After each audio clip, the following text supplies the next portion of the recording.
Bloomberg Audio Studios. Podcasts, radio, news.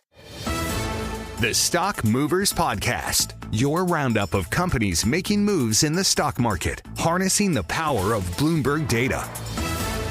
Take a look at some of the stocks on the move today in Europe, and there is, of course, a feast to choose from. We're joined by Bloomberg's equities reporter Joe Easton. Joe, we start with Stoxx 600, opening at its lowest level since January, pairing some of those losses. Some may say that Trump has opened a Pandora's box. Absolutely, a Pandora's box, and that is where we're going to start, because the worst performing stock today is none other than Pandora. It's down 12%. It's down more than any other stock across the entire Stoxx 600, and this is because the company makes most of its products over in Thailand, and Trump announcing yesterday a 36% tariff on Thailand, so therefore Pandora really going to be hit hard by that, and it's a good way to link in to the other stocks in that sector. We are seeing broad losses in luxury, so LVMH, Kering, Richemont, Hermes, all of those down, but also probably worse than that is the sportswear stocks like Puma and Adidas, because not only do they sell lots of goods into the US, like Pandora, they make a lot of their goods over in Asia in countries like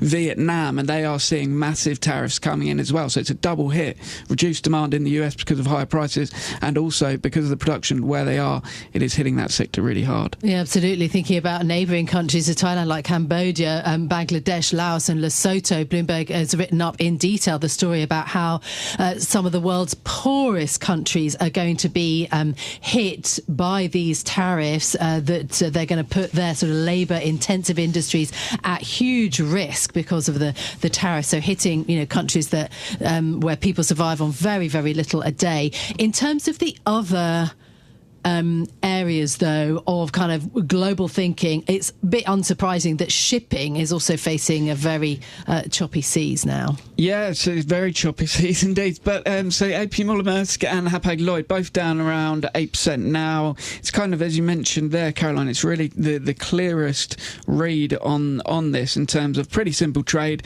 If fewer goods are being demanded, fewer goods moving by sea, then the demand for moving them and the shipping rates come down. So therefore we're seeing significant drops in AP Moller-Maersk and Hapag-Lloyd and the other peers as well, and kind of it's a really good indicator of how these tariffs are worse than expected, because you might have argued that a lot of this reduced global trade was potentially priced in, but clearly it's not.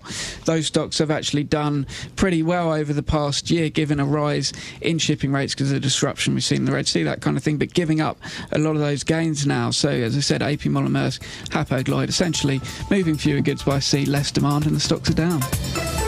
The Stock Movers Podcast from Bloomberg Radio. Check back with us throughout the day for the latest roundup of companies making news on Wall Street. And for the latest market-moving headlines, listen to Bloomberg Radio live. Catch us on YouTube, Bloomberg.com, and on Apple CarPlay and Android Auto with the Bloomberg Business app.